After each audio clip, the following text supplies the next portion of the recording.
We're going from home. Honk. Ow. Honk. That's yellow again. Just James. That's how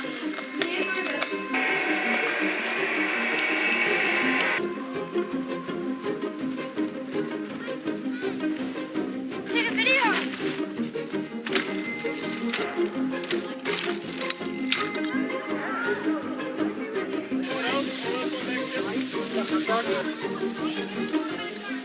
Oh, nice.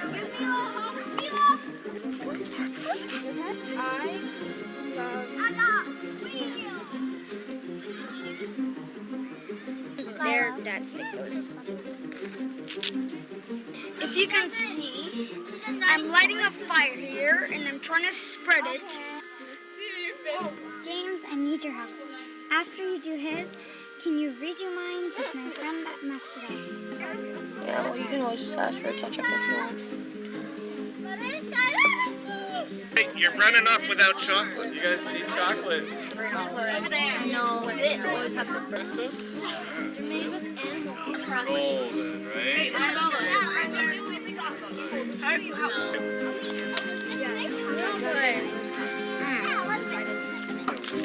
Perfectly browned. Oh my God, no. I am not supposed to.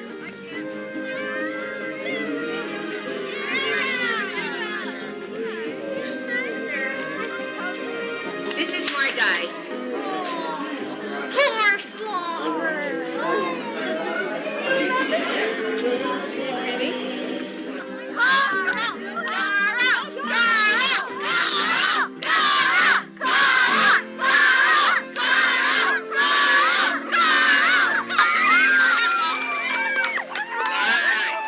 That was peer pressure.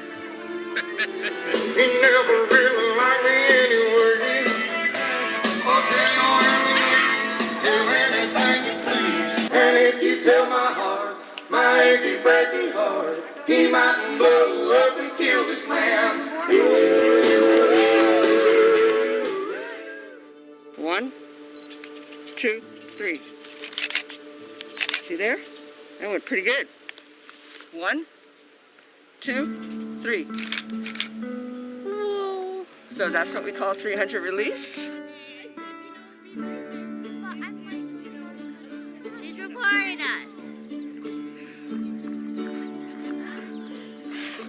Mommy.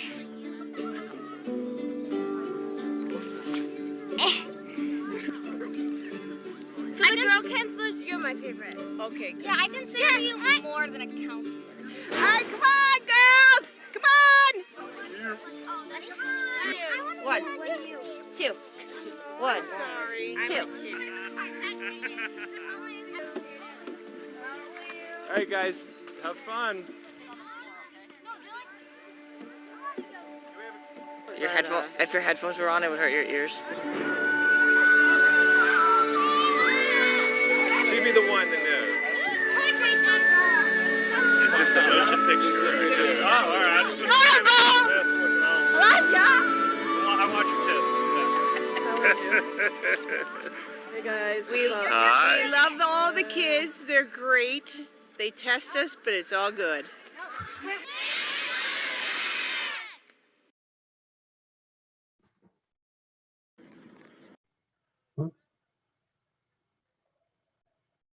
Okay. Good morning, everyone, and welcome. My name is Yvonne Schutz, and I'll be your host today. I've had the pleasure of speaking to most of the 31 families that have joined us here today. And I'd like to just tell you a little bit about myself, that I have been with the Kildonan Organization for the past 25 years, assisting the administration. This will be my 7th year working with Camp Dunnabeck. We are excited to celebrate our 67th year this summer. I'm privileged to introduce to you a panel of camp staff who would tell you a little bit more about themselves and about camp. So we will have Carl Oppenheimer. He's our senior camp director. Sean Andrews is our camp director and our online camp director. Kathleen Stewart is our Orton Gillingham Fellow of Record. Sherry Dwyer is our Director of Language Training. Jennifer Amato is our Director of Health Services. Gail Berger is our Business Office Manager, our dorm parent, and is also a Camp Office Assistant. Christopher Ross is the Waterfront Director. He's also the Woodshop and mountain bike instructor. He's also a former camper and a parent of a camper. We have Dylan Stewart, our camp counselor, Alex Sanchez, our camp counselor, and Nate Bump, also our camp counselor.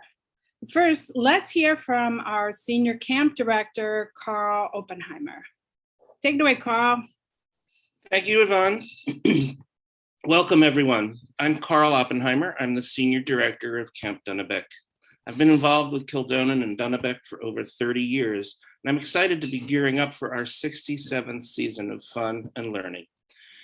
Many kids who struggle in school have to give up their fun summer to go to summer school or alter their schedule to be at home during the day for tutoring. A great thing about Camp Dunnabeck is that kids can still have a fun summer filled with activities they love, but also learn the skills they need to succeed in school. That's been the concept since 1955 when Diana King founded Dunnabeck. We tap into campers' strengths and build on their weaknesses with daily one-on-one Orton Gillingham tutoring and fun, adventurous activities that build their confidence and foster strong friendships, combining vital, deep learning with confidence building and fun. Our Orton Gillingham tutors are expertly trained, a fellow and certified level clinical supervisor of the Orton Gillingham Academy, supervise practitioners throughout the summer. A staff of energetic counselors from the United States and overseas, including Israel, Turkey, Hungary, and the United Kingdom, supervise our campers during the day and at night. They bring energy, intrigue, and most importantly, help to make sure every camper has a safe, fun experience at camp. Helping to make everything come together is Camp Director Sean Andrews. He worked at Kildonan for 5 years as a tutor and helped develop the assistive technology program. He's beginning his 9th year at Dunnabeck and this is his 4th year as camp director. Thank you. Sean will take it from here. Hey, hi everyone. Thank you, Carl. My name is Sean Andrews, and as Carl mentioned, I'm the camp director at Camp Dunnabeck and creator of Dunnabeck 2.0, our online camp. This is my 9th year at Dunnabeck. Worked at Kildonan for 5. And at both Dunnabeck and Kildonan, I worked as a language tutor as well as the assistive technology coordinator. And through these experiences, I've learned that that teaching requires remediating deficiencies, but also finding ways to personalize learning to support how a student learns best. Over the years, I've immersed myself in dyslexic culture, and it's been a pleasure to work with these amazing students and campers year after year. Working here has inspired me to continue to focus on how we can leverage technologies to support students with dyslexia. I even published my master's thesis on using digital resources to teach students with dyslexia. Currently, I work in Brooklyn at Bay Ridge Prep as the educational technologist for K through 12, where I continue to support our LD community through tutoring and resource training. At Dunnabeck, I providing quality language tutoring is paramount, but we also focus on encouraging and celebrating their strengths. And Dunnabeck is able to find this balance beautifully. It's evident when you can see the talent that comes out of activities such as music, art, filmmaking, woodworking, drama, sports, and watching the improvements that they make in tutoring is mind-blowing. This is why I continue to come back year after year, because this is how we should approach teaching. Student-centered, not just for academic skills, but also emotional intelligence and creative passion. Every student is different, but the natural creativity, the hands-on ability, and outside-the-box thinking of these kids is undeniable. Dunnabeck has been around for 67 years for a reason, and it continues to make a lifelong impact on its campers. I've seen many campers come ashamed of their dyslexia, and despite their hardships, it's truly inspirational to see the community and support and encourage each other to embrace and even celebrate their dyslexia as they should. I'm grateful for everything the campers and students have taught me, because there's a magic that happens at Dunnabeck, and I'm privileged to be part of it. And I welcome you all to join the family. So now I'll turn it over to Kathleen Stewart, our Fellow of Record for camp. Thank you. Thanks, Sean. Thank you. Welcome, everyone. On behalf of all the OG practitioners who are ready to work with your children, I really want to thank you for coming. My name is Kathleen, and the Fellow of Record, I work to make sure that all the tutoring fully meets the standards of the Orton Gillingham Academy. I really like what Sean said. I've worked at Kildonan since 2005, but Dunnabeck is still somewhat new to me. This will be my fourth summer. And there is a magic to it. What I've come to learn is that summer's a really powerful time to work on reading and writing. Because there's no social studies homework. There's no history project. And so you can dive deep into that reading and writing, but then just have so much fun to offset it that you can really make some good gains. The interplay between play and finding those passions that Sean talked about is just really productive. Anyway, on the academic side, you're probably aware what happens every day is that your child has a full hour with a Orton Gillingham practitioner 5 days a week. And the really important takeaway for you today about Orton Gillingham is that there's no textbook. There's no set order of things that your child's going to learn when they enter. Instead, we leave that to the diagnostic prescriptive sets of the practitioners that we train and vet. Is they're going to see what your kid knows, what they don't know, and start filling in the gaps. We don't waste time teaching a lot of things they already know. So that means that we can get to a place where we're really working with splintered skill sets, where we're working on the basics that need to be shored up, but we're also working hard on organization of paragraphs or Latin word parts. So it's Orton Gillingham is nothing if not flexible, and it's broad and deep. Personality counts for a lot too. And so Sherry works hard, and we all work hard to make the right tutor matches. We have many OG tutors who come back year after year to really enjoy the professional learning community, but also just to experience the gratification of watching the kids' growth over the summer. So anyway, let me turn this over to Sherry Dwyer, my colleague of many, many years, who serves as Director of Language Training. Go ahead, Sherry. Thank you, Kathleen. This is my 7th year with Camp Dunnabeck, and I also worked 20 years at the Kildonan School. First, I worked there as a teacher and tutor, and then I became the testing coordinator and a clinical supervisor, and I helped with the training and mentoring of other tutors. But I'm also the proud parent of a Kildonan graduate, so I know firsthand the struggle that both parents and students have on the road to acquiring a appropriate education. I know how debilitating it is for students to keep struggling when they're trying their best and they want to learn, and that they find that they're lagging behind their peers, and no matter how hard they try, they're just not getting it. So when I found Kildonan and brought my son to the Kildonan School, I felt like we had found the light at the end of a long, dark tunnel, because the school provided a safe and positive environment for students to learn and taught them in a way that they were able to acquire new skills and build their confidence.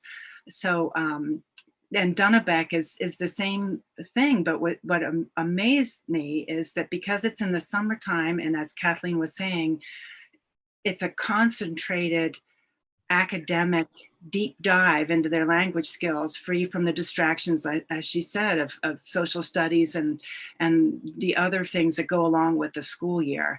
So I was amazed at how much progress the campers are able to make in such a short amount of time. You know, the combination of the stress-free environment and all the great physical activities create healthy minds and healthy bodies and just open the window for learning.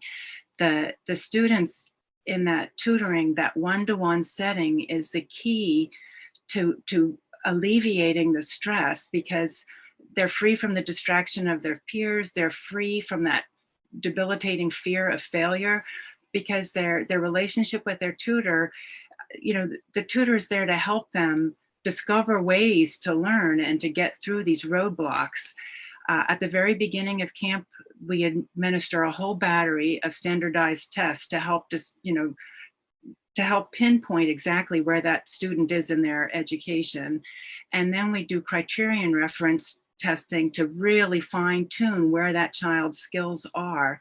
And that's what the tutor uses to make a unique lesson plan that's devised just for that student, so that they're, as Kathleen said, working on what they need, not just some standard cookbook. Okay, we're going to start with silent E, we're going to do, vowel teams. We're only going to teach that child what they need, and we will keep reviewing their skills to bring them along.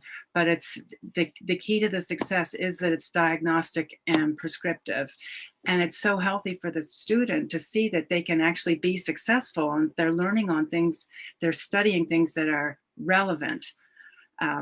As the director of language training, I oversee the student tutor matchups, because every child is unique and different, and every tutor has a different background and has different skills. Besides being OG, we all have, I'm a musician, so I might, gravitate toward a student who has an inclination toward music. Some of our tutors, we had a professional ice skater, and everyone has a different background, so that the matchup is key to building trust. At the end of camp, we also re-administer criterion reference testing, not the standardized testing, to help see their growth and to help, what do they need to continue work on? Where have they made gains? I'm thankful to Diana King for her vision in starting the camp and furthering the cause of providing an education for dyslexic students. And I'm really proud to be part of the program, because it's just a gratifying experience to see the growth and the gains that the students make, not just academically, but in their self-confidence and in their feelings of self-worth. So I'm really looking forward to this summer. I'm looking forward to seeing you all in person. I think I will turn this over now to Jen Amato so she can tell you about our health program. Jen? Hi, everyone. My name is Jennifer Amato, and I'm the health director for Camp Dunnabeck. This will be my 7th summer as health director. Prior to that, I was the Kildonan school nurse for 5 years, and now I'm employed as a staff nurse at Marvelwood during the school year. Health and safety is our #1 priority at camp. The health center maintains 24/7 nursing staff, as well as CPR, AED, and first aid trained support staff. To ensure your campers' enjoyment and success, it is important that you inform us of any allergy, health, diet, personal habits, and/or behavioral issues as soon as possible. All disclosures are kept in professional confidence. Such information is crucial to enable my staff to assign, train, and supervise our counselors to best serve the needs of your camper. Many of our returning counselors are well versed in these areas. All campers are required to have a valid physical exam and proof of immunization. If your camper has regimented medication, please contact me at your earliest convenience so I may go over successfully administering them. I know that many parents have a lot of questions regarding our COVID protocol, and I can assure you that it will be safely and successfully implemented in the same manner that Marvelwood has conducted their COVID protocol for the school year, which I'll happily go over during the question and answer portion of the open house. As I said, this will be my 7th year with Dunnabeck, and a lot of people ask me why I keep coming back. I truly enjoy working at Dunnabeck, and I take time out of my summer every year to come back and see these initially tentative faces, and they leave with the confidence and tools to help guide them for their next school year. That is such a rewarding feeling, knowing that my nursing staff helped make that possible by keeping the campers healthy and safe. So now I'd like to turn this over to Gail Berger, our camp office manager. Thanks, Jen. Hi, everyone. My name is Gail Berger, and I've worked in the business office at Kildonan for the last 11 years. I've also had the pleasure of being the girls' dorm head at Camp Dunnabeck for the last 7. I see a lot of familiar faces and a lot of new faces. I hope I see each and every one of you at camp. And Looking forward to another fun summer here at Dunnabeck. Now I'm going to turn it over to Chris Ross, our waterfront director.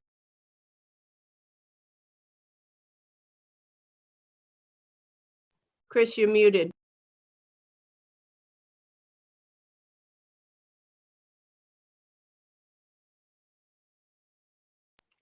Hit your space bar.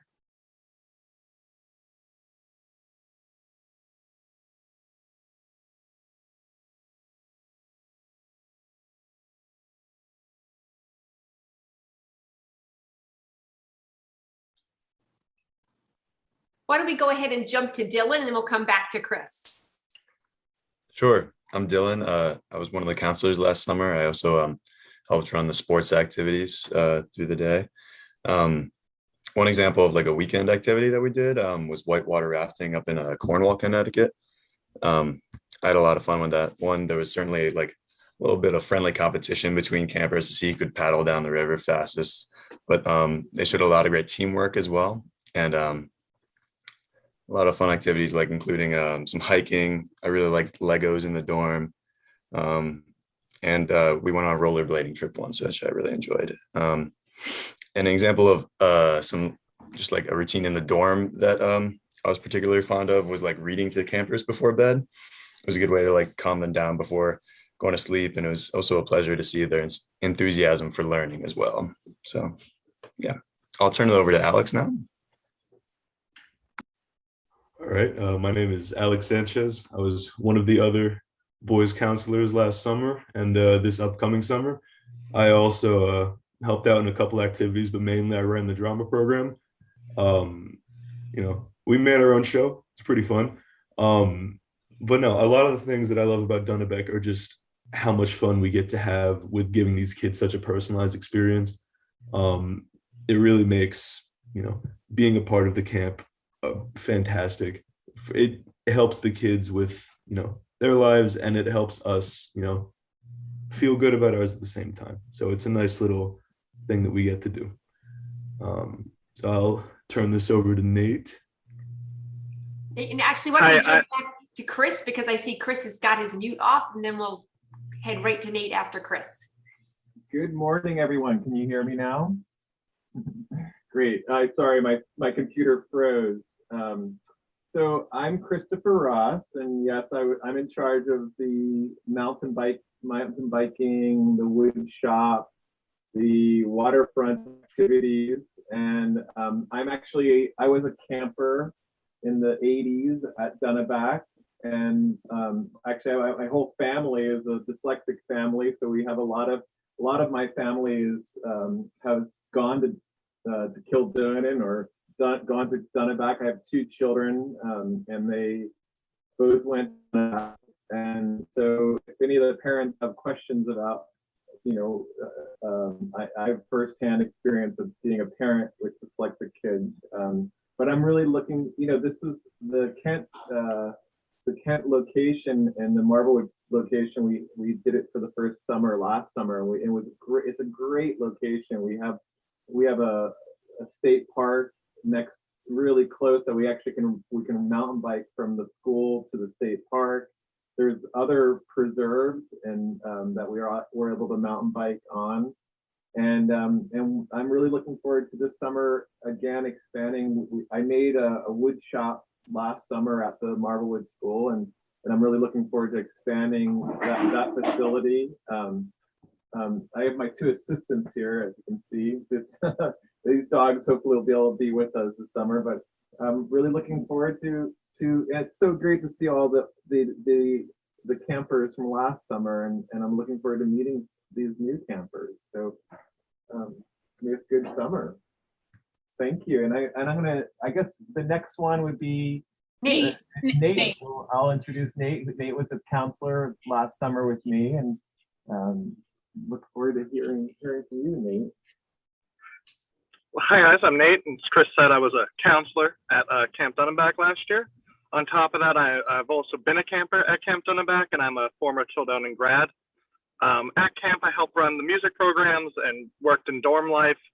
And my favorite part about camp is when you get a few weeks in and the kids start breaking down their shells and surely becoming themselves and making friends at camp, and the bonds that kids make at Camp Dunnabeck, that's my favorite part of working there. So, and I will turn this back over to Yvonne now, I believe. Yes, thank you, Nate. Okay, now we're going to take you on a virtual tour of our camp at Marvelwood School. Okay, take it away.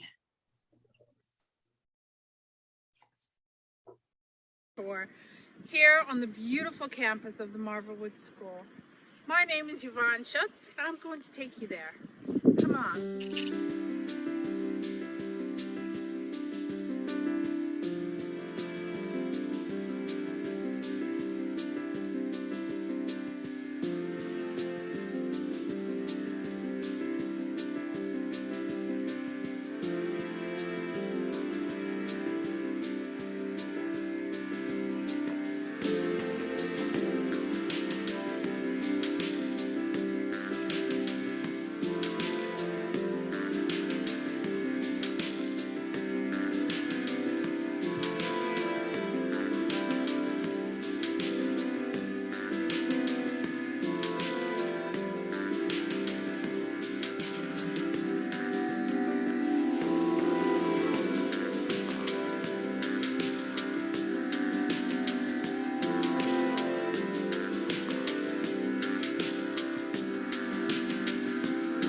This is our first stop. This is Suck House, and it is home to the administrative offices.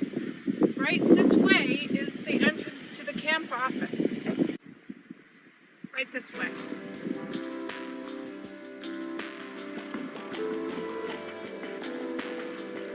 The main schoolhouse.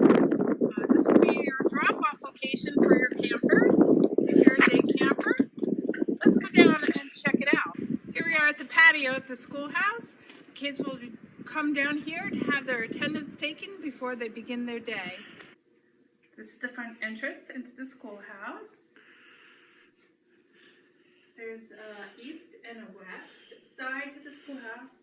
We will go into the east end right this way.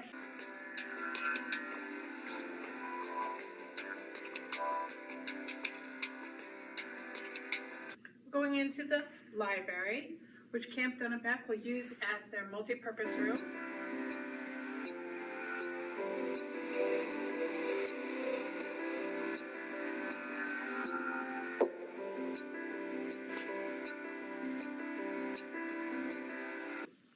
Plenty of time to sit around, relax, and read a good book.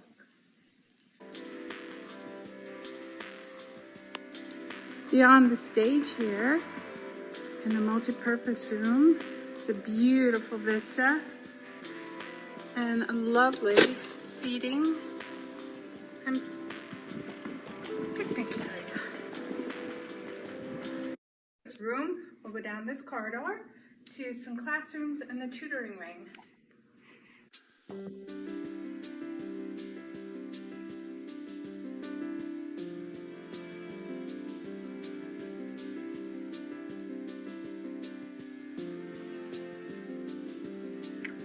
This is our tutoring wing down this way.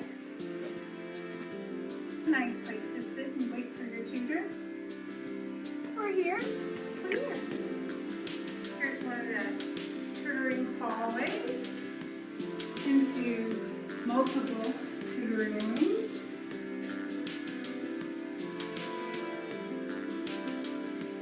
Now we'll go up to the west wing of the schoolhouse. This is where the camp directors have their office right off of the patio. Here is the camp director's office.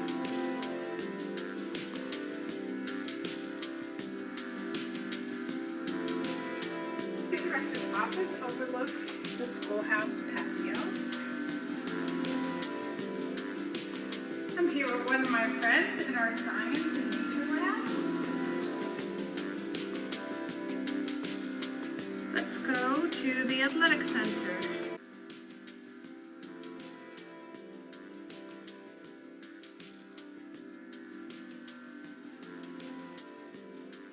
Here we are at the athletic center.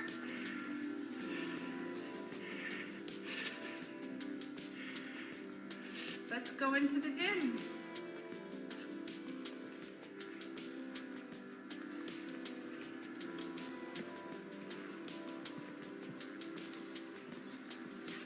Basketball, anyone?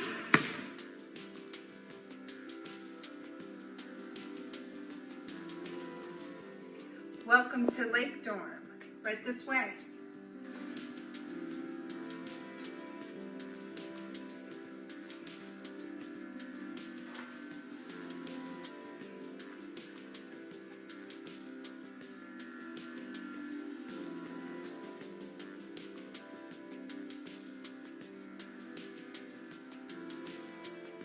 Here is a convenience area for the dorms.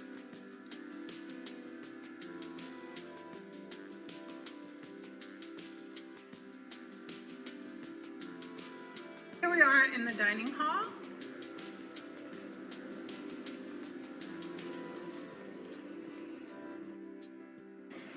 Chef Paul of Sage Dining Services will be providing meals for us this summer.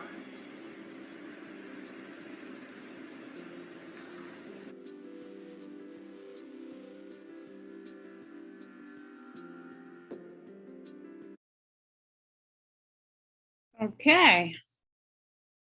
I'd like to turn it back over to our camp director, Carl Oppenheimer, who will introduce our camper families and some former camper guests, after which we will invite you to participate in a question and answer session. Carl? Thank you, Yvonne. You're welcome. So the most important components of camp are kids and parents, and we have some here to talk a little about their experience. Our first camper is Julia, who came to camp last year and has joined us with her mom, Melissa. Hi, Julia. Hi. Julia, what was your favorite thing about camp? All the new friends I made, probably. And my mom didn't want me to go horse. My mom never let me go horseback riding, so I wanted to go horseback riding. Probably, mostly. Thank you, Julia.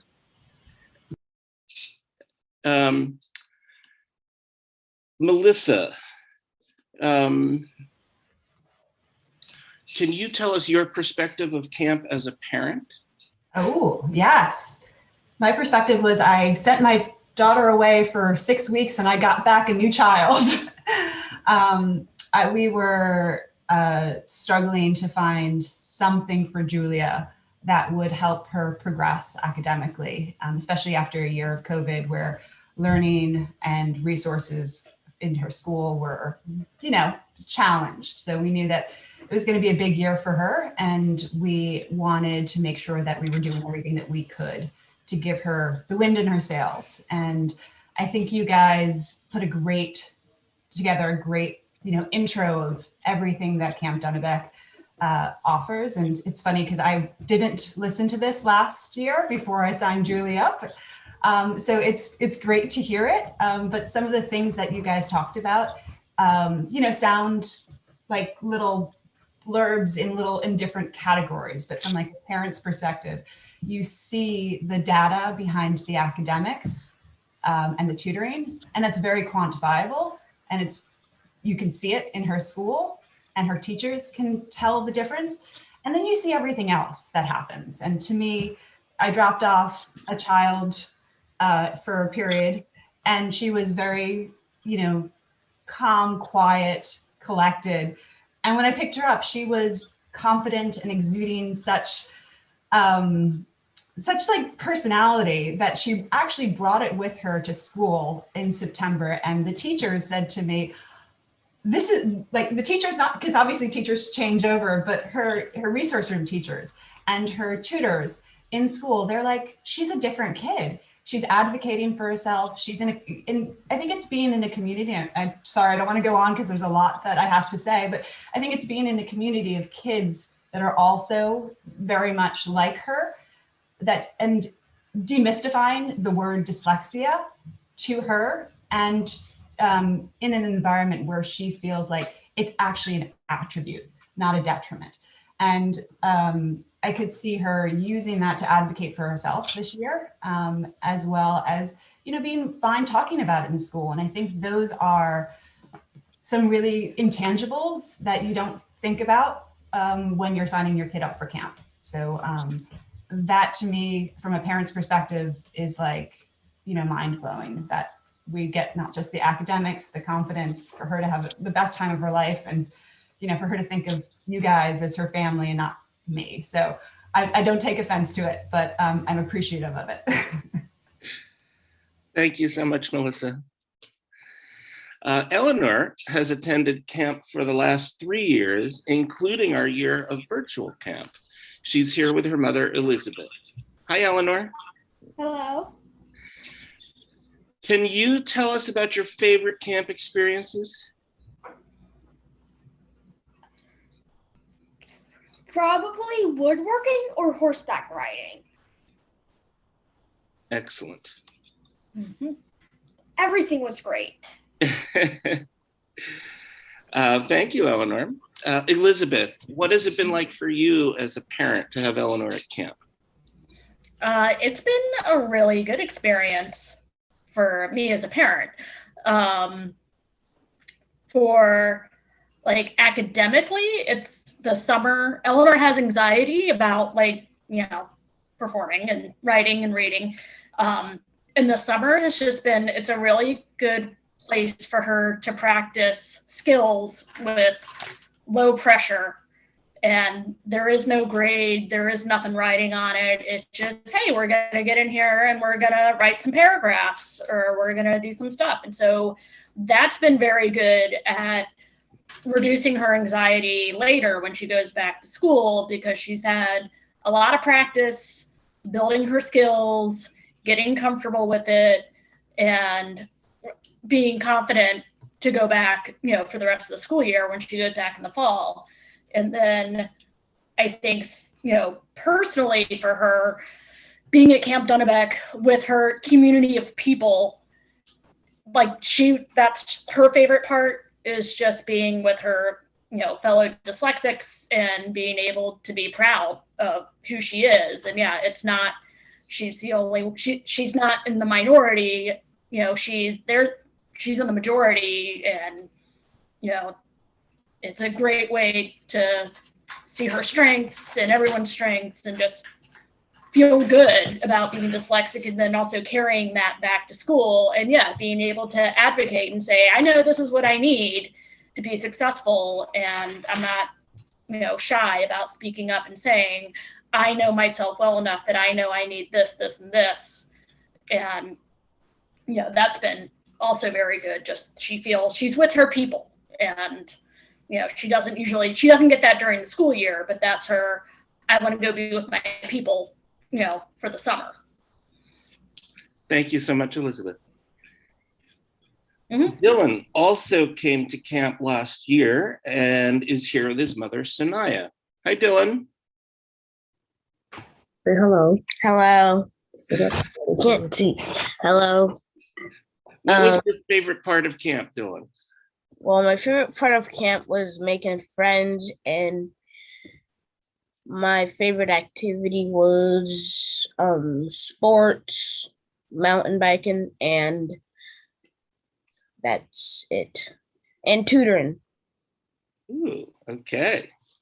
Thank you, Dylan. Sanaya, can you share your perspective of how camp affected Dylan? Camp was an awesome place for Dylan. Prior to Dylan attending Camp Dunnabeck, Dylan was not reading or doing any type of literacy in school, which was a challenge. He was in second grade at the time. And so sending him to Camp Dunnabeck was really life-changing for him, in that it actually gave him the confidence that when he went back to school in September, he could read. He would often say in class, oh, I can't read that. I can't read that. But coming from Camp Dunnabeck, he had the confidence to now go in class with his peers and be able to engage in reading and literacy, and really began to read on his own. in our home, books is something that we have a lot of, and we enjoy them. And so the fact that he can now do that on his own without someone having to read to him has shown a lot of confidence. I love Camp Dunnabeck. I have been blessed to be introduced to Camp Dunnabeck. I have a 34-year-old son who the founder of Camp Dunnabeck taught him to read at 17, and he went on to do great things. And so that was my first introduction to Camp Dunnabeck. And to now have my last son of my 6 sons be able to come there and be blessed with an experience to help him gain confidence in literacy has been a blessing for us. And I've seen so much growth. I'm even blessed to have a tutor from Camp Dunnabeck who works with my son weekly here in the city. And he is excited to see her. She has really built his confidence in learning. And it takes a lot of the pressure off of him, you know, having to perform in a classroom. He attends a public school, so it's very traditional. So, you know, Camp Dunnabeck gives him this non-traditional way of looking at language and work. And so I'm just grateful that we have been a part of the experience. And I'm really grateful for Carl and Gail. They taught my oldest son, and we have just been blessed by Camp Dunnabeck. Thank you so much, Sanaya, and thank you for sharing about Robert. I hadn't told you I had intended to ask, but I intended to ask about him as well. But thank you for just sharing anyway. Haley and Alma attended as older campers. So let's start with Haley. Good morning, Haley. Hi, good morning. Haley, what do you remember most about camp? Probably my favorite thing was being able to make all the connections that I did. I started camp when I was around 14 or 15, and I'm 18 now, and I still have a bunch of friends from there that I still talk to. We still talk to regularly. It was really nice being able to make new connections. Probably one of my favorite trips or things that I did was this senior trip. It was whitewater rafting. That was awesome. We got to camp. It was a campfire. It was really fun, really nice. And I love Kildonan, and I love Camp Dunnabeck, and it was a really fun experience for me. Thank you, Haley. Alma, how about you? What was camp like for you?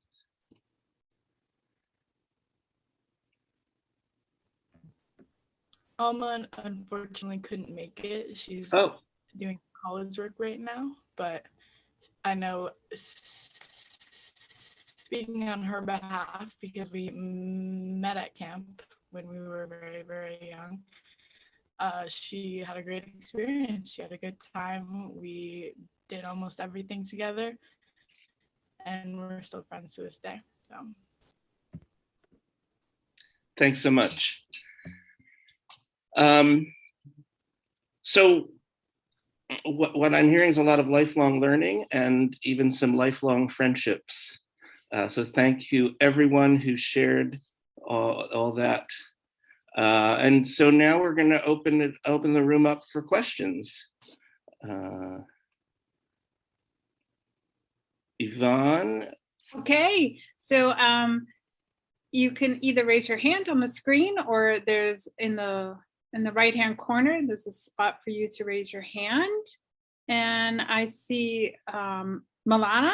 Did I say your name correctly? You need to unmute your mic. What's your question? Hi, thanks everybody. And it's really helpful to see the perspectives. I have Alec, he's 11, he'll be 12. He didn't want to be on camera. So I'm gonna ask a few questions from a camper perspective that he wanted me to ask. And then I have some parent questions, if that's okay. Go right ahead. Okay, so one question Alec had was, what's the breakdown of tutoring versus fun activities? I can take that if you'd like. Okay. So There's 1 hour per day that's dedicated to tutoring. We've got 6 periods throughout the day. We also have a study hall period where they can independently work on what was assigned in tutoring. But other than that, we have a big selection of different activities that they can pick. And so, intermingled in there to make sure that, they're having fun, they're working on those skill sets that was that they're really interested in. That's really get them excited. And then in addition to that, we have we'll have in the afternoon usually swimming, and we'll do evening activity as well. So and then usually at towards nighttime too, we do have most nights some independent reading, especially before you go to bed. I know Dylan was talking about some of the younger kids the counselor would read to. So we do try to intermingle the tutoring and the reading throughout the day, with the reinforcement and study hall, but really the one-on-one tutoring as well. Okay, thank you for that. Just a few more questions from Alec. One was, what's the breakdown of kids and their ages that you would expect to come this year, and also boys versus girls? So we usually have more boys than girls. And we group the campers in 3 groups. So we have our beginner group, which is 8, 9, and 10, our middle group, which is 11, 12, and 13, and our senior group, which is 14, 15, and 16.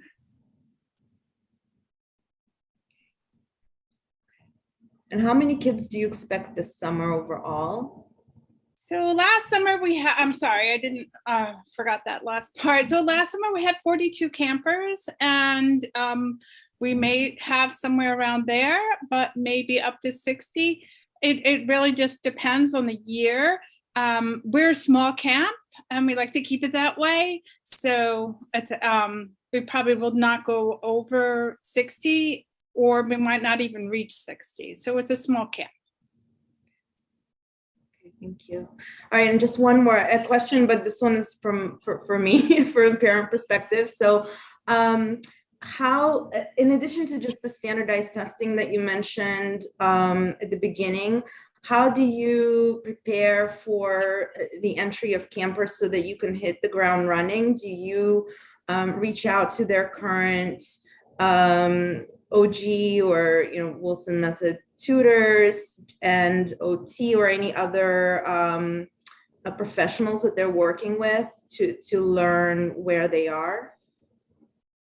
So I'm going to answer that in part, and then I'm going to turn it over to Sherry Dwyer to elaborate. So as you know, part of the application procedure is to submit a neuropsychological testing and any other testing that you would like to share from his present teachers. We would definitely review that. And then I'm just going to segue over to Sherry so she can elaborate on how we use that in conjunction with our testing to formulate a plan.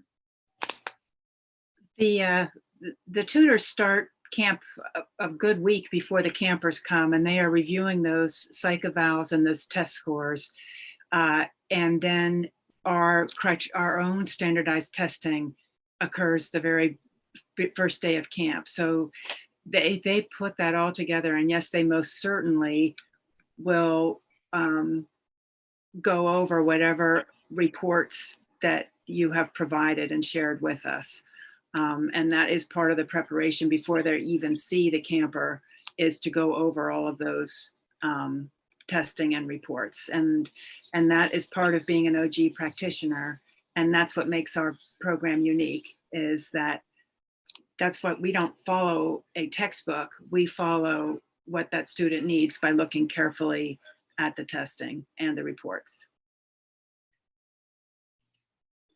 And just to piggyback off of that, speaking as a tutor myself too, I've oftentimes, if there is important things that another tutor that they're working with, that I'm always happy to to email back and forth and see where they've left off, and then vice versa. Once we're done, really kind of showing them where we left off so that they can take it from there and really not spend a lot of time reviewing things that have already been done and really working on those gains. And if I could just quickly add on to that, myself, I was tutored by Sean during my years at Kildonan. And they do really make it real personalized, and they focus on things that you really need to work on for that summer, because there are strengths that you already have, and they really do a good job on helping you improve on your weaknesses. So, yeah. Okay, thank you, Nate. And I think I saw Lindsay and Sage had your hand up. Did you have a question? Oh, yes. Hi, how are you? Hi, I'm Lindsay good. Burkhead. This is Sage. Well, I guess we were wondering, one of the questions was whether, I think you answered it with the co-ed. Most of the camp is completely co-ed for all activities. And it's just the dorm rooms that are separated for residential. And the other question I have is, do you focus on reading comprehension and organizational skills? If you have a child who struggles with organizational skills? I'll take that one. Thank you, Shay. Yeah, that is absolutely part of our what we cover. And part of an OG lesson, I mean, we break the language down into its components, and we start with the simple, but we go to the complex. And executive functioning, making outlines, breaking things down and making steps, even writing, self-editing skills, and making a checklist to make sure that what you've written is correct. Before you read something, steps that you would take to help you understand before you even read something. So reading comprehension, that's a whole, our tutors are trained in all of those things. And again, our students come with different skill sets, and some students can read fluently and have no idea what they're reading. So that tutor isn't going to be teaching them how to read fluently. That tutor is going to be focusing on those comprehension skills. And our study halls, to work on those executive functioning, I wonder if I can pull one up here. We send, here, I've got a visual aid. We send our campers with these 8 pocket folders, and to help them learn organizational skills in the study hall, each pocket has an assignment in that they complete, and that helps them go step by step, and to keep their materials organized, and to follow a checklist. And did I get everything done? So is there an adult supervising study hall? An OG tutor supervises the study hall, and the study halls are divided into ages. There's several different study halls, so that your student is in it's a quiet environment with other students of their age working independently on their work. But if they have an issue, or they don't understand something, or they need to be redirected back to their work, if they're having a hard time staying focused, that's what that proctor is there for. And the proctors, because they're a tutor, they know what to look for, and they, if the student doesn't remember the directions, the tutor can help them understand the assignment if they have forgotten the concept or what they need to do. So yes, it's a proctored study hall. And again, it's one of the successes of our program is it's the constant reviewing and refreshing of information. So they'll meet with their tutor, and then later in the day they have the study hall, and then later at night they have the reading period. And then the next day when they meet the tutor goes through all the work to see what did they have difficulty with, what were they successful on, and then we'll focus on those things accordingly. So every week your tutor writes a progress report. They will email you and tell you what how your student did that week. I drop in and observe lessons to see how things are going. I review the lesson plans to make sure that your student is getting an appropriate, that they're getting what they need based on your student's profile. So yes, they're very closely, the program is very closely monitored between Kathleen and myself, proctoring, the study halls, overseeing the tutoring, observing every tutor gets observed with every student. It's a very tight operation. And then is One there thing- any, oh, Sorry, I was just going to add to what Sherry said, that the residential people, it's a mix. Like, I've spent a couple of Saturdays in the dorm, and the residential and the counselors are helping them, like, when should you wash your hair if breakfast is at this hour for this trip? So I think that that experience of being able to function as part of the community and be on time is also strengthening in the executive functioning realm as well. so, and do they participate in any community service, like helping clean up the campus? Do they make their beds in the morning? Is there? Gail, you want to take that one? Yeah, I can take that one. In the dorm, they have to, the rooms have to be cleaned every day. They have to be picked up because it's just part of it. We have a common area that usually has to be picked up just because there's so many people living in it. And it teaches them good responsibility. And so in the dorms, yes, they have to make their beds. They have certain times where, some of them will go through because there's limited number of showers and stuff. So we'll go through and say, okay, who likes to take a shower in the morning? Who likes to take it in the afternoon? And we'll have a schedule. And obviously if they need to take it, they can take it when they need it. But yes, we do have it organized in the dorms so that they are having to take care of themselves with a little responsibility, but we're also having a lot of fun. And what time do they bed at night? Do they? It depends on the age. It's hard for some of the kids in the beginning to go to sleep at night. My biggest rule in the dorm is if you can stay quiet in your bed, obviously feel free to read before you go to bed. That one is, you can always get away with that one because I think it's so important and it's a good skill for the kids to learn, just to be able to read, relax, and then fall asleep. So we do have different times depending on the age group. I think last year it was for the juniors, wasn't it 8:30, 9 o'clock? I'd have to look. So, and then the general, if I may, the general time frame would be 8:30 for the youngest, 9 o'clock-ish for the middle group, and 9:30 for the older group. Okay, and you have a no electronics policy? Correct. Great. Okay, we're going to hear from Julia Rubin's mom. I'm not sure if this is Siobhan or Rochelle. Could you? This is Rochelle. Hi, Both Julia and Siobhan have opted not to be on camera. Apparently, I'm the best dressed out of all of us. So I have like a broad range of questions. Like they're pretty, very discreet. So the first is kind of building off the question about executive functioning and all that. For children, sometimes, at least in our experience, is that not everybody learns best in the same environment, right? Some kids perhaps need a quiet study hall. Some kids might, need music in their ears to focus. Same thing for testing. So my question is two-part. One, do you all spend time trying to figure out at all what might be the most optimal situation for the particular kid? Because we don't know the answer to that yet, right? We don't know, should she wear the headphones, should she not wear? I mean, we've tried it at school, but there's no control group. So we're just wondering if you all spend any time evaluating that and, making accommodations, I guess, on the study hall piece of it in terms of the sound.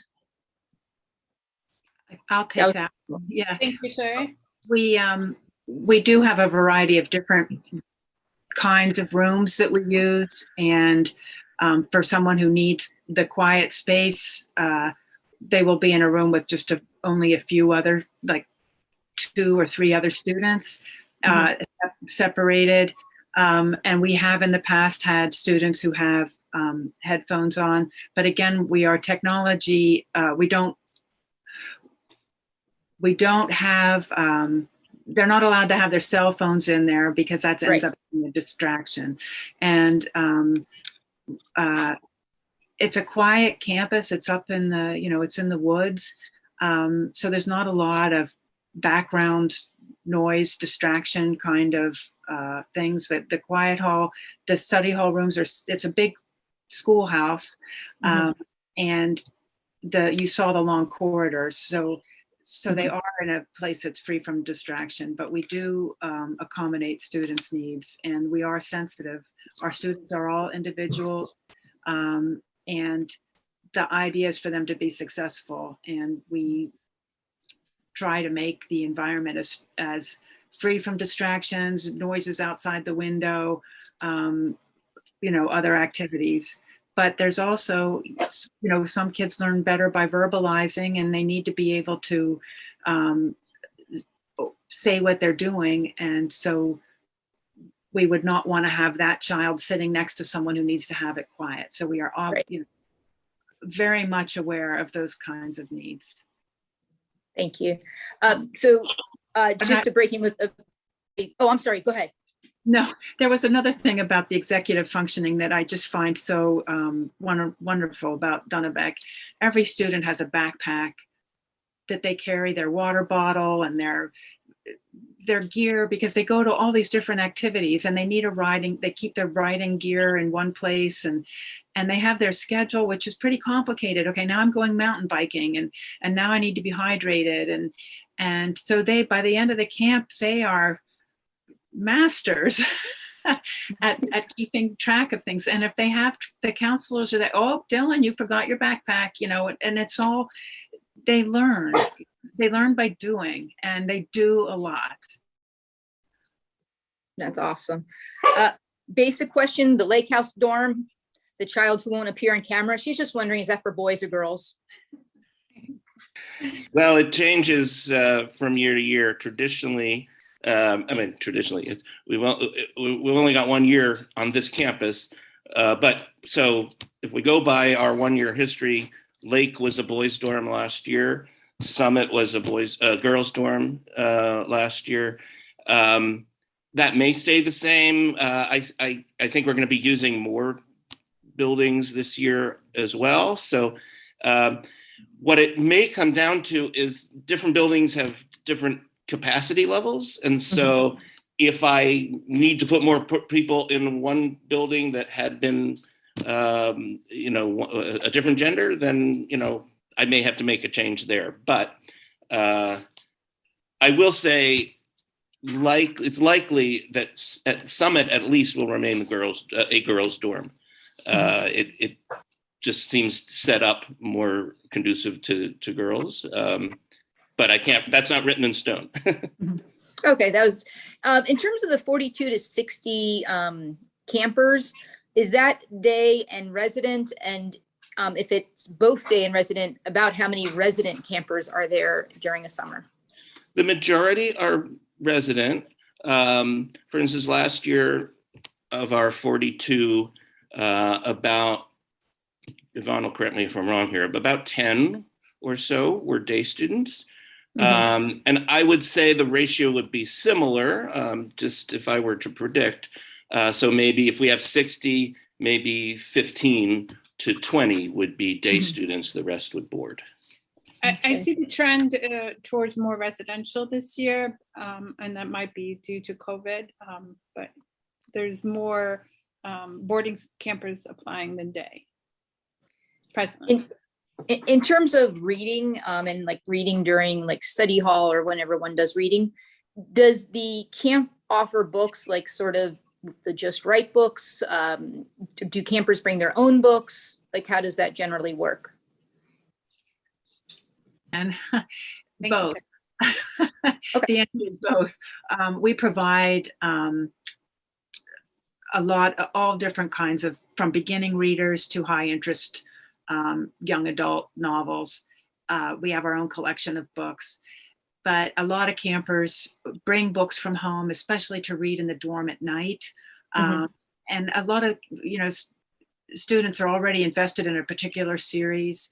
And so they're enjoying, and we order, we purchase books, when I find a student that matching a book with a student is like buying clothes, like not one size does not fit all, and you want that child loving what they're reading. So we are continually purchasing new books to add to our collection, and yes, we have a variety of literature. And if I may add, it's a little bit sentimental, but sometimes Dunnabeck is a time where a kid might read from start to finish his first whole book.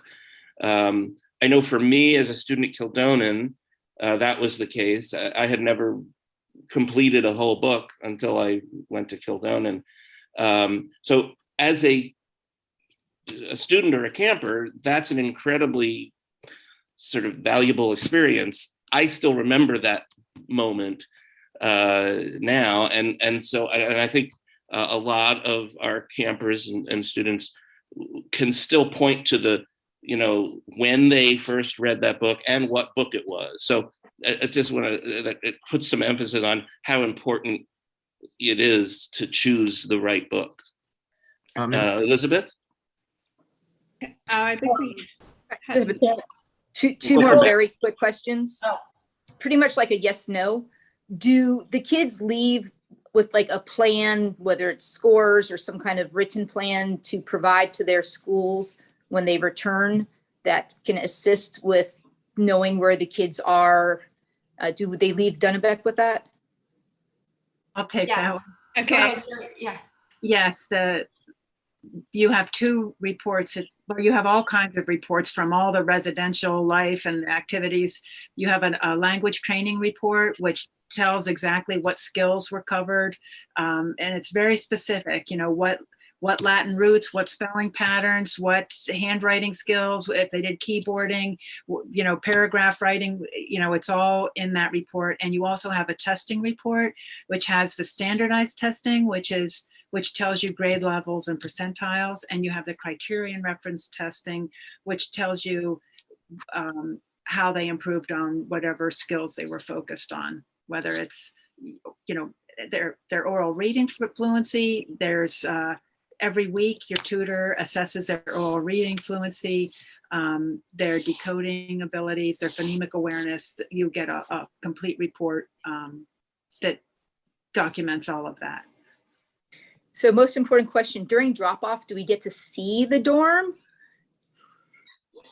That's going to depend on the COVID guidelines at the time. If camp opens tomorrow, no, or the entry would be staggered, and we'd be pretty careful about how many are in at once and stuff like that. But things are going to change a lot between now and July. So it's possible that by then we'll be in a situation where we can welcome you in, and you can, as has been traditional in past years, you can set your child's room up for them. I just can't guarantee at this moment that would be the case. Thank you so much. Thank you, Rochelle. Okay, and then we're going to hear from Alex's dad. Jeremy, did you have a question? I did. Two questions, actually. One, and maybe you sort of hinted at this, it may be COVID dependent, but the child's things, their clothing, everything else that they're going to bring for the summer, as a residential camper, does a counselor unpack them and have their stuff waiting for when they get there on camp arrival day? Or is that something that's incumbent upon the child? So Carl, I can help with that if you'd like. Sure. Usually, traditionally in the past, pre-COVID, the campers would come with their parents. The parents would help get them set up, unpack for them. But unfortunately now with COVID, there's a lot of rules in place. Right now at Marvelwood, when we do get new students, if you would like to go into the dorms, you would both have to bring in a PCR test showing that you're negative. Everyone has to wear masks, and then you can go in. We really don't know just yet what the summer is going to bring and what Connecticut state laws are going to implement regarding that. So it's still up in the air. So we would like you to help your child go in and unpack and get them set up. And you can see the dorms and, just not seeing it on a screen, you can actually, help them unpack. But right now we probably won't know honestly until probably May. And at that point it could change as well. So I would plan for, as of right now, everyone coming. Even our campers, we're going to have PCR testing, showing negative. If you have a vaccine card, we'd like a copy of that as well. But I know a lot of them, it's just not age appropriate yet for them. So it's kind of up in the air. Like I said, we really won't have an answer for that until May. Can I just say something? I want you to know, Jeremy, though, there are plenty of counselors that will be there to help your child. Even if because of COVID restrictions, there's going to be counselors that live in the dorm with the kids, and they'll make sure that all their rooms get set up, that everything is put away. So you can rest assured with that. Okay. There will be somebody there to help your child. Okay. Oh, makes total sense. And then the other question I had for the residential students, what are the weekends like? So on weekends, we go on fun trips. Sometimes they're in the more nearby area. There are several nature preserves and hiking areas. There's one very nearby called Macedonia State Park, where there is extensive areas to hike. There are waterways to look at. By waterways, I mean streams. We're not talking big rivers, but although there is right next to the school a pretty big river that goes right by us. We have done trips to roller skating, trips to amusement parks. We didn't do a lot of amusement. We didn't do any amusement parks last year. We didn't do any ball games last year, but I expect this year we'll do amusement parks, ball games. There's some local minor league baseball teams in the area, and it's usually fun to catch one of those games. We do, for younger kids, last year we started doing it's whitewater rafting, but it's on a lower intensity level, and it's actually right nearby. And then for the older kids, as Haley alluded to, at the end of the season, we do a big, intense whitewater rafting trip up in Massachusetts, which is a lot of fun. I know campers from 30 years ago who still talk about that trip. Haley mentioned it in her talk. We go to let's see. There are some mini golf. There's a fun little. It's sort of a combination mini golf climbing adventure where everything's neon and glows and you can climb on it and it's kind of fun. And then as we do trips like that, maybe Alex or Earl, Dylan. if I could jump in real quick too. So last year also we went to Catamount. They have the country's longest zip line, but also a ropes course for the younger kids. We've also, so like some days, we plan one thing and then it rains and we might have to adapt. There is not too far away a bowling alley that the kids had a lot of fun with. So yeah, there's a couple of things like that too. We do try to think about too, to balance it, because it can be really exhausting. They've got busy weeks, their weekends can be really busy with things. So we do try to have like one kind of big major thing and then something else where it's maybe a bit more of a relaxed hiking thing. Last year in Dover, we took them to a place called Stone Church, which is sort of like a reserve that has this really easy hike, but it's a really cool cave that they go to, and then we'll eat in town. And so, yeah, we do try to balance it. We try not to overdo it because it is a lot. So, but we do make sure we pack with a lot of fun things. That's good. Thanks for the information. I'm sorry. No, I just said thank you for the information. We did revive something last year. For many years, we used to take the kids rock climbing in the Gunks, which is nearby in New Paltz. Incredibly valuable experience. And we'd stopped for a little while and we revived it last year, and it was really a great experience. Thank you, Carl. We have one more hand up. Lacey, did you have a question? More than one. Hey, thanks. Yeah, I have a ton of questions. Okay. So how do you assign the dorm rooms and roommates? I assume they have roommates. Yes. In most cases, in nearly all cases, the kids will have roommates. The only exception would be if I have an odd number, it's two to a room. So if I end up with an odd number in a group, someone might end up not having a roommate for a little while. But we look at the personalities and put them together as best we can. Usually we hit the nail on the head. In the rare case that something's not working, we'll do a few things. We'll try to mediate, and part of the whole idea is we're teaching them how to work with another person to share a space. And then if necessary, we'll make a change. But we really we try to avoid that. It's a short period of time, and we'd really rather teach them how to share that space and be equitable. But from time to time, either need a change or, as I said, if there's an odd number of folks in a group, they might have to be on their own. Okay. At night, can they have a white noise machine at all, or because they're sharing a room, I assume they can't, but I still I'm not opposed to it. We have to make sure that it's not going to be distracting to the other person in the room, because if it's, it may be serving one person but not the other. Okay. And night lights are certainly fine. Can I just say one thing that during the application process, the next part of your application process, you'll be asked questions about your preferences, and there's a good spot for you to write. Would like to bring a white noise machine. I do encourage if you wanted to bring a fan, that's also like a white noise too, and that would serve dual purpose. Mm-hmm. Okay, great.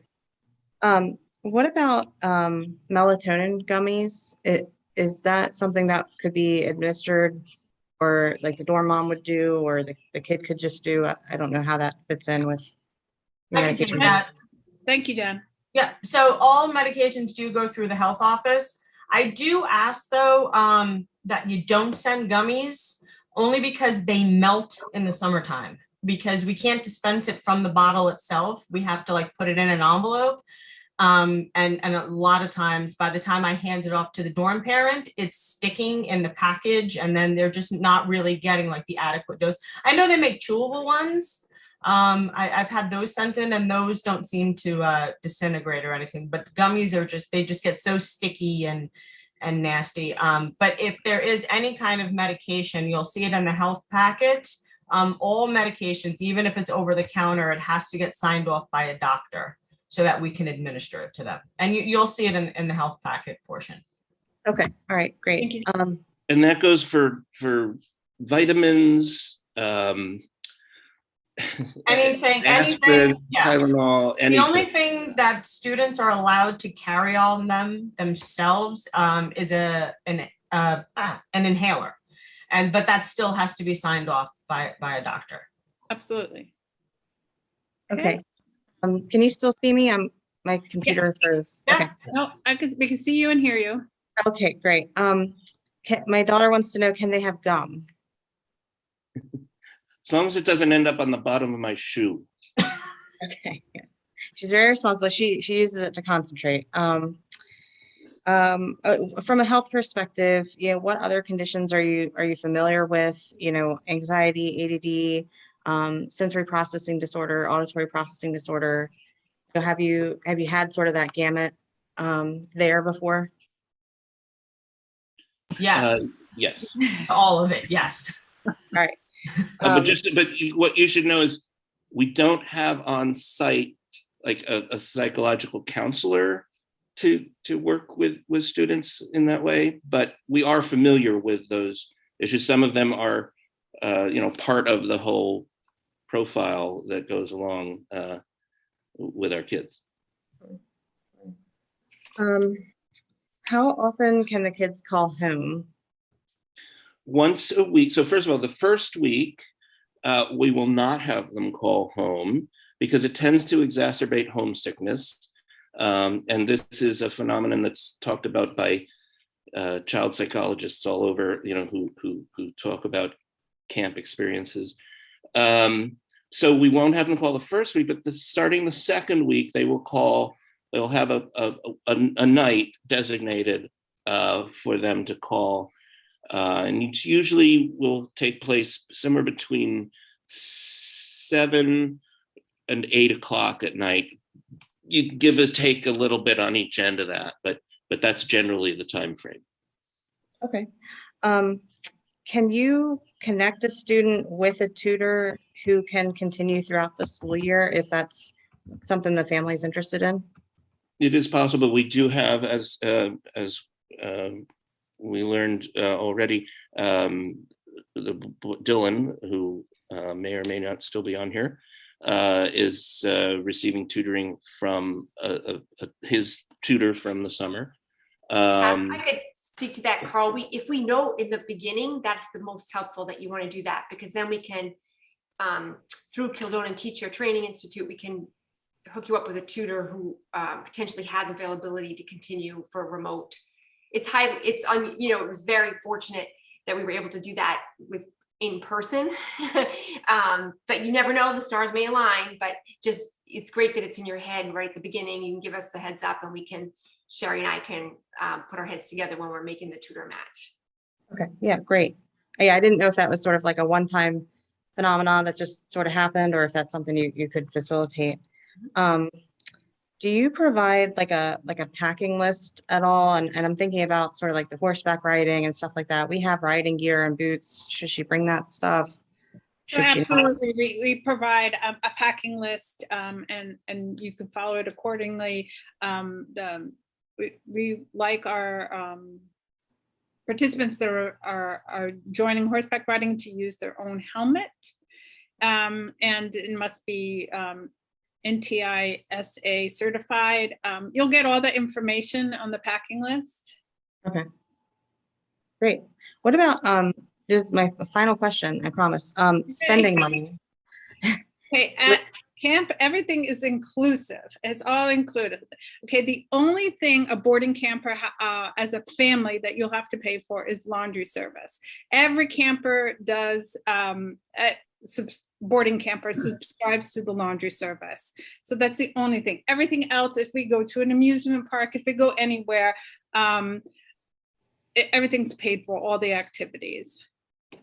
Actually, so that brought up another question. Can you talk a little bit about the laundry service and sort of how does that work? Is it a week's So like I or? said, all the campers do laundry service, and the reason that we do that is because we don't have time to do laundry. We're too busy making the laundry, and so I'm not sure about the cost, but it's somewhere around the $200 range, Carl.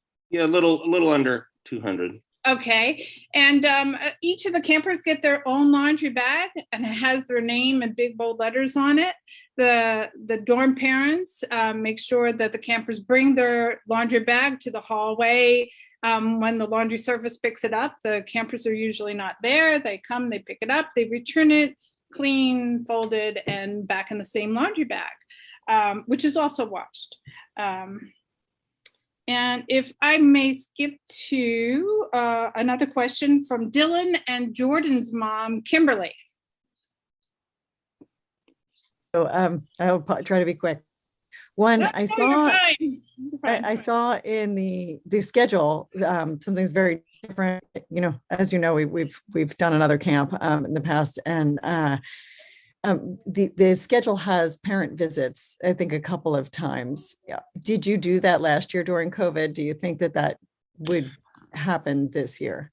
Actually, you'll be very familiar with our plan this year because it's the same as Susie did. Okay. So we'll have a day of in the middle of a Parents' Day.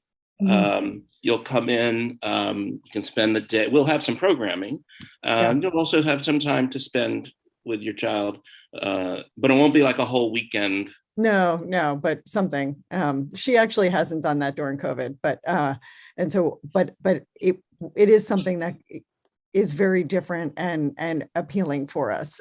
For my kids, they need to check in a little bit. And my other question, and you answered this, but I was transitioning because my daughter has tutoring now. And so I missed the answer, but in the chat is, how does the additional tutoring like math work into the day? So I'm interested in that, but not at the expense of them missing something really fun, because then it's too much, right? So I want to understand what that balance looks like. I can take that. So the math tutoring is an additional one that we have in there. So it basically would just go into one of the activity slots. We do offer a half period and full period. Typically we do try to suggest the full period, because I think you're going to, especially if they want to make gains, having that extra time is really helpful. But if they do a half period, depending on which, I try to match it with an activity that, there's some activities you really just can't miss half of, but there are some where it's not that big of a deal. If, with archery, if you're taken halfway through that, then, it's you're not really missing a whole lot. And so, yeah, So it is at the expense of an activity. That was really my question, because I do want them to have a good balance of academics and fun. And otherwise, at least my son will not be happy. So instead of 4 activities, if he did math, he would have 3 activities. And is the math tutoring every day? Is that program every day? Okay. Yep. Monday through Friday. Thank you. Okay, another hand raised we have from Lila. Lila, can you unmute your screen? How are you, Lila? Lila. I'm good. Will we be riding the same horses in horseback riding we did last year? I can take that. Well, let's just hope we have the same horses. We're hoping to go back to Kent School, so they should still have the same horses. Which one was your favorite, Lila? Jack. Oh yeah, I bet you he's still there too. Okay, we still have some more questions here from Allison. And she would like you to go over the online camp experience, Sean. Yeah, so with the online, we do try to, really what happened is when COVID was originally hit, we didn't have an option of having an in-person experience. So we created an online camp that included tutoring and activities and some social gatherings and things like that. For this year, it's, the majority of people would be in person. There is some online, and we are looking to expand that, but you would definitely have your tutoring. We'd have available, so, math tutoring and assistive technology, that kind of stuff could be additional add-ons. And then we also have a couple activities that, obviously you wouldn't necessarily be able to do sports along with the other campers, but we do have somebody who does our computer science programming that works online anyway. And so she does building virtual worlds, where it actually takes place within this sort of a virtual platform that we actually had used for our virtual camp. Also 3D modeling using Blender, so they could learn how to create 3D models using that program. And then also an introduction to coding class. So they could, most of that one is sort of like building websites, so HTML and CSS. And there may be some, depending on the activity leaders and things like that, that we may add on to that. But as of right now, those are the activities that work, mostly with that. And then we have other virtual things like, parent coffees and things like that, where, we do want to be able to make sure that we're checking in, that you do feel like you're part of the camp, and that experience. Great. Thank you, Sean. We have, I think, a couple more questions here. Is there fishing available? Yes. Wants to talk about fishing? Does Chris? Hi, Chris. Well, I know Chris took them out a bit last year. I think so. We have a couple ponds. So right as you see in Lake Dorm, there's a pond right behind that.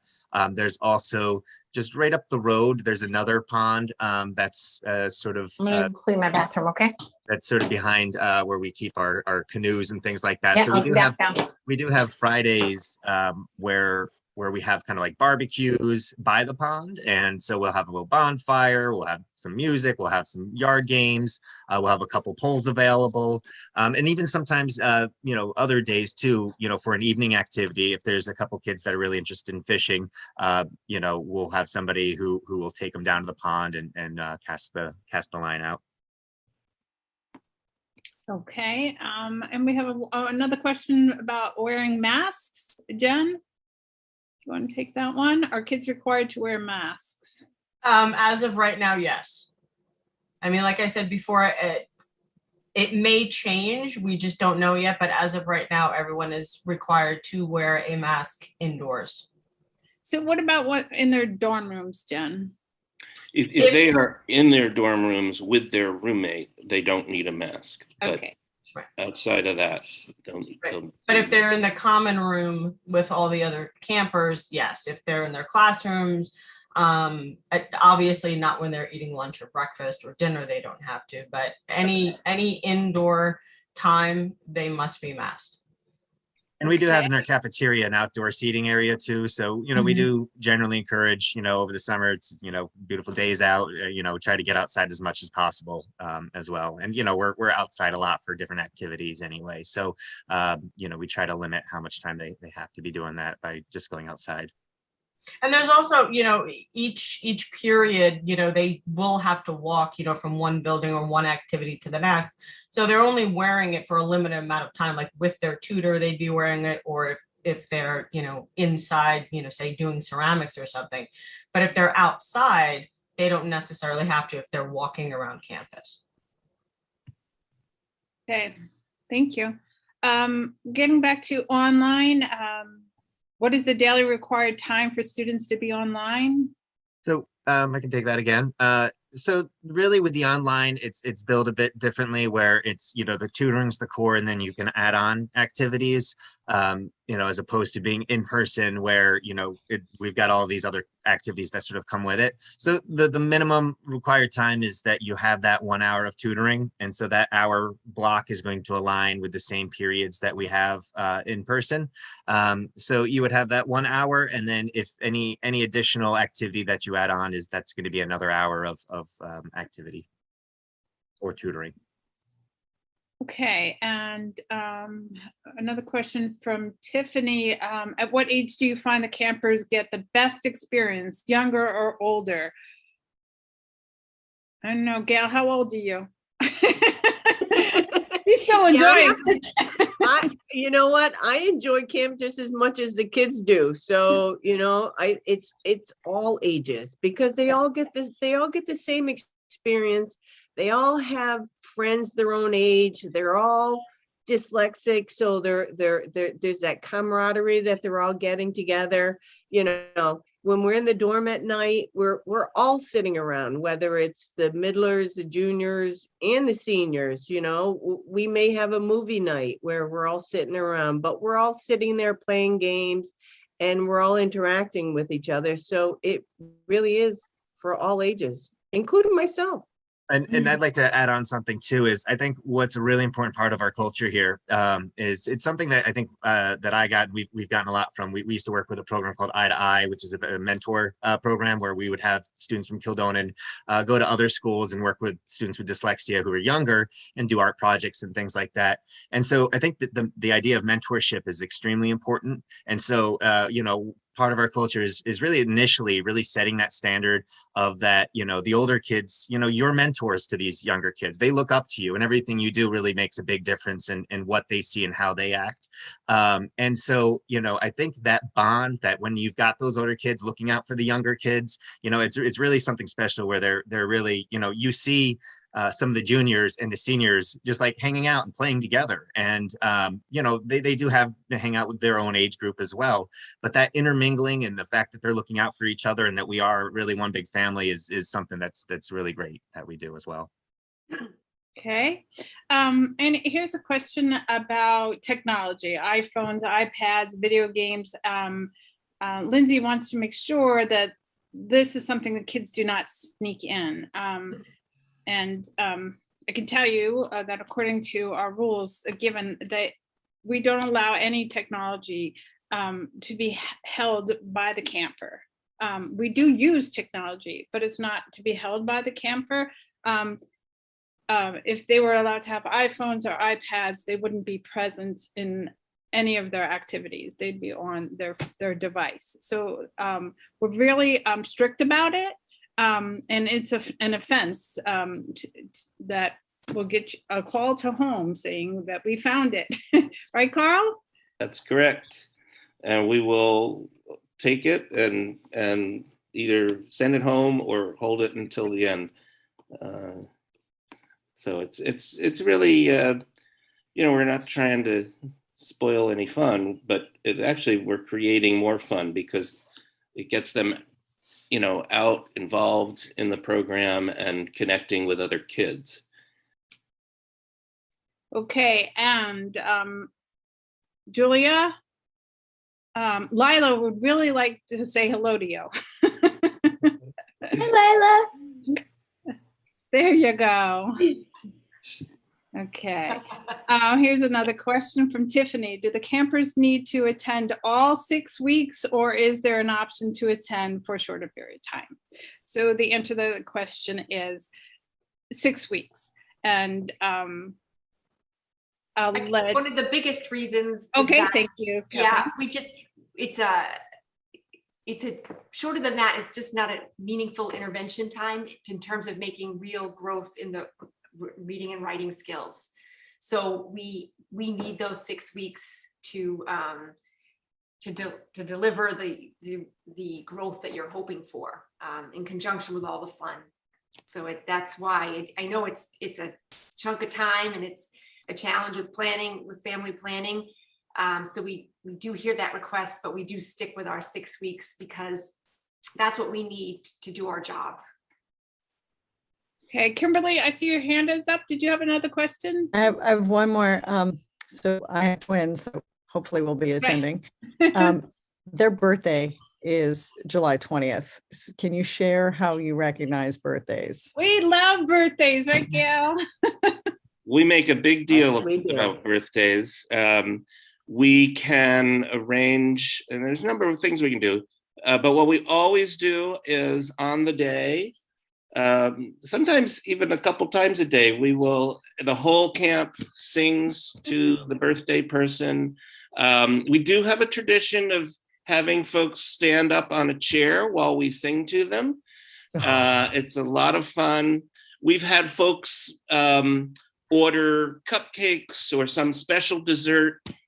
In my family, it wasn't really a birthday unless you had a big Carvel cake. So and there's a Carvel store just one town away. So I have brought in Carvel cake for birthday folks. Okay. But we can also arrange, something. I know that some people like to celebrate a little more quietly. And so we've arranged, different things in the dorm that are a little less public, but really, we really like to make a big deal of birthdays because we think it's special. Alana, you had another question? Yes, thank you. So as someone mentioned, like secondary issues, like ADHD. Oh, I think we lost you. You got muted. Sorry. Someone mentioned some secondary issues. I just want to better understand, how do you make sure that the kids are the right fit and that it's the right social environment for the kids? Is your focus primarily being dyslexia with maybe some other things that go with that, like organizational skills that often, or executive functioning, but the primary is dyslexia? Or do you also accept kids with other issues like nonverbal or other challenges? Generally, the primary diagnosis is dyslexia, language-based learning disability. We don't tend to have kids with nonverbal learning disabilities. We're not necessarily equipped to work with those issues. I think either Kathleen or Sherry could speak more in depth to that. I would just reassure you that we very carefully review all the testing that you share with us. And so sometimes it's really complex, which is the foremost issue. So we will review it carefully, confer with you. There are comorbid conditions that make no effect, right? ADHD we can handle because we can just plan that lesson accordingly and switch up that activity. That's kind of easy for us.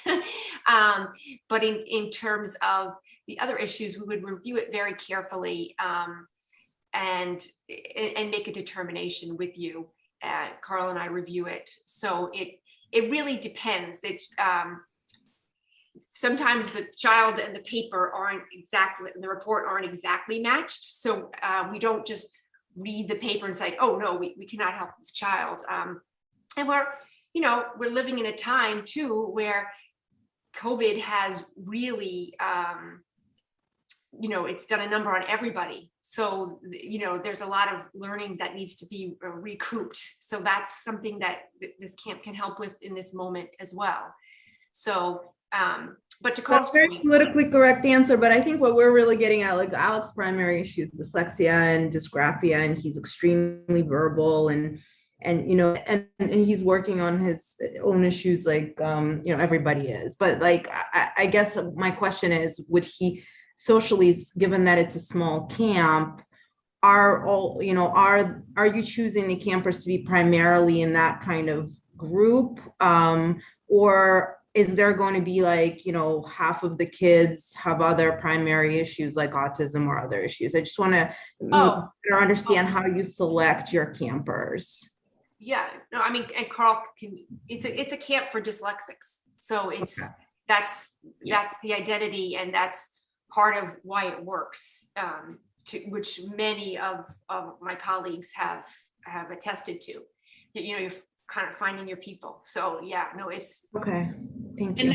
And our program wouldn't necessarily work for a different population that wouldn't be able to benefit from our program. So like Kathleen said, we go over the applications and the testing, and we only accept students that we feel that we can help. Makes sense. Thank you.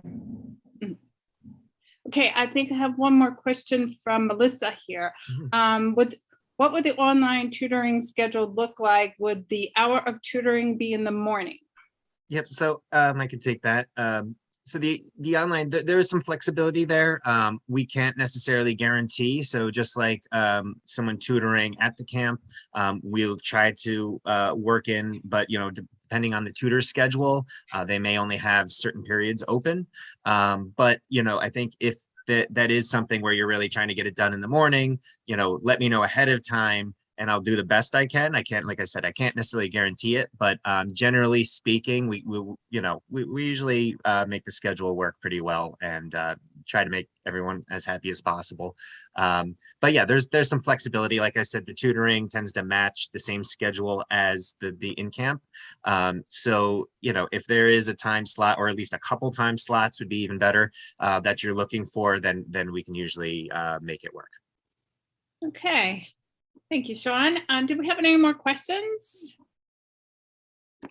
No? Okay, well, I'd like to thank you all for joining us.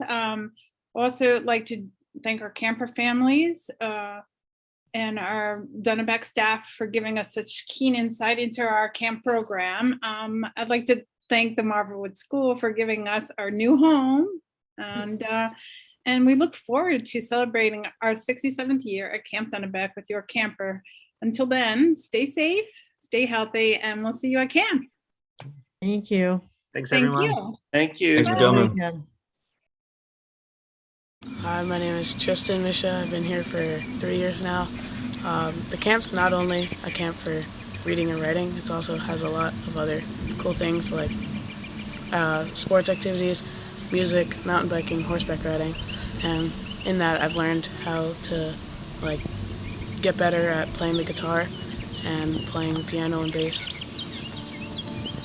Hi, my name is Max, and at Camp Dunnabeck, I learned to be a better speller, to be better at archery, and to be better at woodwork. Hi, my name is Haven, and I didn't know I was good at mountain biking until I came here. Hi, my name is Peyton. I got better on mountain biking, and I want to get better on technical riding. So I wanted to get better at horseback riding, so I chose that as an activity for me to do here at camp.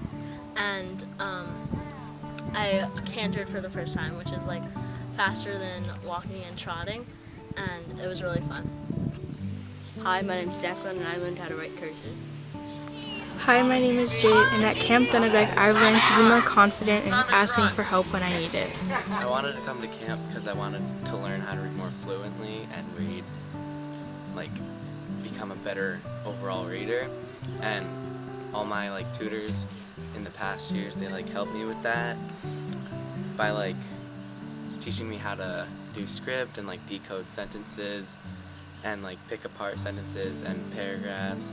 Hi, my name is Sergey Kelly, and at this camp I learned many things, not just writing and reading, but getting good at sports and learning the piano. I do succeed in English and reading, but this camp has made me improve in many things, and I enjoy doing it.